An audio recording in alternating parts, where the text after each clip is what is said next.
ইন্নাল হামদুলিল্লাহ ওয়াসসালাতু ওয়াসসালামু আলা রাসূলিল্লাহ ওয়া মান ওয়ালা। সম্মানিত দর্শক শ্রোতা, আমরা রমজান মাসের মধ্যভাগে এসে পৌঁছেছি। মাগফিরাতের 10 দিন চলছে। আমাদের সকলের উচিত এই রমজানের ভিতরেই আমাদের নিজেদের গুনাহসমূহ মাফ করিয়ে নেয়া। আলোচনা করছিলাম আপনাদের সাথে গুনাহ কীভাবে মাফ করানো যায়।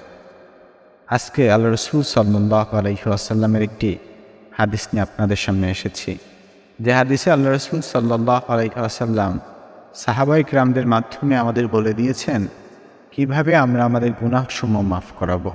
আল্লাহ রাসূল সাল্লাল্লাহু আলাইহি ওয়াসাল্লাম সবসময় নামাজের প্রতি তাগিদ দিয়েছেন। এই নামাজকে উদ্দেশ্য করেই আজকের হাদিস। আবু হুরায়রা রাদিয়াল্লাহু তাআলা আনহু থেকে বর্ণিত আছে, আল্লাহ রাসূল সাল্লাল্লাহু আলাইহি ওয়াসাল্লাম বলছেন, আরাআইতুম লাউ আন্না নাহরান বিবাবি আহাদিকুম ইয়াগতাসিলু ফি কুল্লি ইয়াউমিন খামসান হাল ইয়াবকা মিন দামারিহি। উক্ত হাদিসে আল্লাহ রাসূল সাল্লাল্লাহু আলাইহি ওয়াসাল্লাম সাহাবায়ে কিরামদের উদ্দেশ্য করে বলছেন যে তোমাদের বাসার সামনে যদি একটা নদী থাকে এবং সেই নদীতে যদি তোমরা প্রত্যেক দিন 5 বার গোসল করো, তাহলে সেই গোসলের ফলে তোমাদের শরীরে কি কোনো ময়লা থাকবে? তখন সাহাবায়ে কিরাম বলল, না আল্লাহ রাসূল, আমাদের শরীরে কোনো ময়লা থাকবে না। তখন আল্লাহ রাসূল সাল্লাল্লাহু আলাইহি ওয়াসাল্লাম বললেন, ফাযালিকা মাসালুস সালাতিল খামসি, এই 5 ওয়াক্ত নামাজ হচ্ছে এইটার অনুরূপ, যে 5 ওয়াক্ত নামাজ যদি কেউ পড়ে তাহলে 5 বার গোসল করার মতোই তার শরীর থেকে গুনাহসমূহ মাফ হয়ে যায়।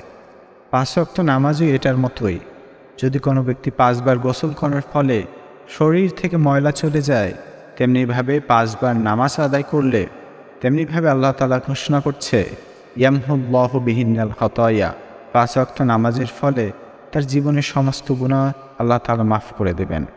তাই মাগফিরাতের দিনে আমরা যাতে আমাদের গুনাহসমূহ ক্ষমা করাতে পারি, এই জন্য আল্লাহ রাব্বুল আলামিনের কাছে বেশি বেশি আবেদন করব এবং আমরা আমাদের নামাজকে সঠিকভাবে আদায় করব।